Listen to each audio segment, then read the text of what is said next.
Ragged split between the conservative wing of the party, led by Governor John Connally, and the liberal wing, led by Senator Ralph Yarborough, his chances would be less.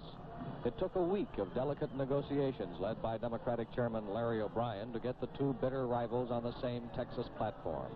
And as one of them said, it took the danger of a Republican victory. And the next miracle that you're going to see is the miracle that you're going to make possible. Tonight, Humphrey moves on to what he considers one of his two toughest states, California, where polls show Nixon well in the lead. The other toughest state is Illinois. That's for next week. John Hart, CBS News, Waco, Texas. I'm tremendously heartened by the President-elect's decision to place on me certain new responsibilities of a serious nature. I think they offer an opportunity to participate in the executive branch of government to the fullest extent. I want to become as helpful as I can in carrying through the policies of the President-elect. I can only do this efficiently and effectively if I am in the mainstream of the important decisions that take place. I think the matters that we've discussed this morning prove beyond any doubt that I will be interjected into the mainstream to a degree beyond my expectations, and I'm very appreciative of that.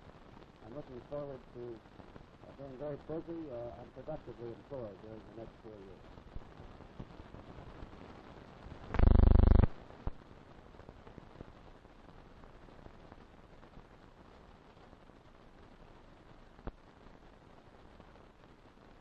We had an extended discussion on Vietnam, the current peace talks in Paris, and an extended discussion on the current situation in Vietnam.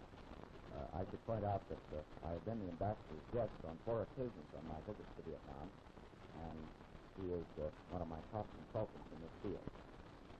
Without any specific assignments in mind, I'm very happy to report that the ambassador has agreed to undertake in the new administration some special assignments, which will be announced at a later date. With that, I'll turn it over to him before the rain comes. All right.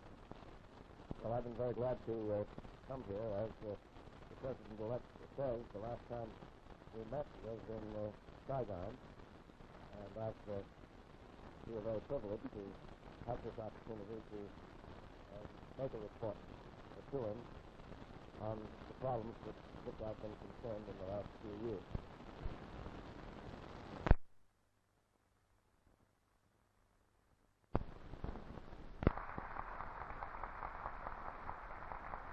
Careful.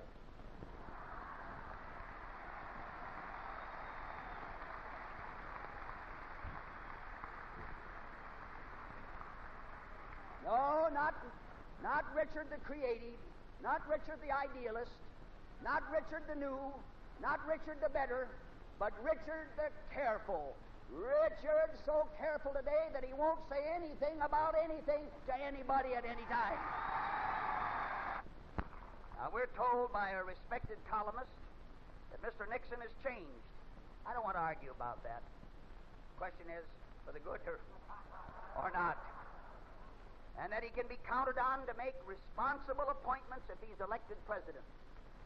Now, ladies and gentlemen, the most important recommendation that a candidate for president makes is the first recommendation that he makes to his own party in convention.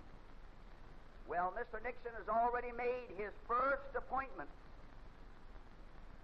Spiro T. Agnew. Washington Post said Mr. Nixon's decision to name Agnew as his running mate may come to be regarded as perhaps the most eccentric political appointment since the Roman Emperor Caligula named his horse a consul.